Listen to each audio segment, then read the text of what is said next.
Welcome. I'm Brandy Cagino of SpoonandSaucer.com, where real food is easier than you think. Today, I'm going to talk to you about gluten-free baking. Are you still with me? Because sometimes when people start out gluten-free baking, they just want to cry in a corner by themselves. 2 years ago, I started eating gluten-free, and as I've talked about on SpoonandSaucer.com, it was kind of a life changer. But the baking part is a little bit challenging. So I thought I would share with you 3 tips that I have employed to embark upon gluten-free baking in this kitchen right here. Number 1, let's talk. Because sometimes when you start gluten-free baking, you're gonna fail. It's going to happen. It's okay. Grab a tissue, dry your tears, move on, okay? Number 1, prepare to fail. Because somebody smart said, you fail forward, as is the case with gluten-free baking. But my next 2 tips were gonna help you hopefully move past some of that.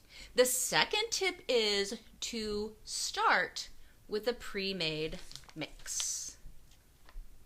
There are lots of these out on the market right now. We are so lucky in gluten-free land that we have these pre-made mixes, because I'm telling you, the baking thing in the beginning can be really challenging. So start with something that a smart company put a lot of research into and made so easy for you. Start with a pre-made mix, okay?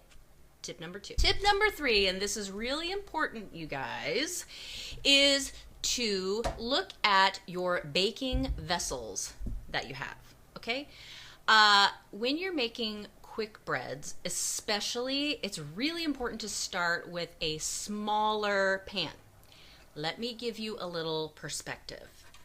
This is your regular, quick bread baking pan. This, okay?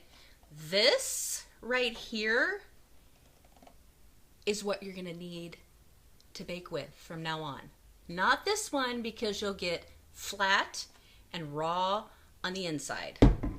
Not delicious, kids. Not good at all. So get an 8x4-ish or a 9x5. I've had some success. Frankly, I like the 8x4 a little bit better. It rises really high, and I've used quick breads and also made some sandwich loaves with it. So there you go. Also think about making muffins, or especially like mini muffins like this. It's easy to make gluten-free muffins, easier than a big loaf. If you don't have a small loaf pan yet, go with the muffin situation and try that instead. So number 1, prepare to fail. It's okay. Let's hug it out. It's gonna be all right. Number 2, buy the pre-made mix. Pre-made mix is our friend. When you get a little more crazy, then you can follow somebody's recipe to make your own. But when you start, don't worry about that. Buy a pre-made mix. Make your life easier. A lot less tears. Third, get a smaller pan. Like this or like this.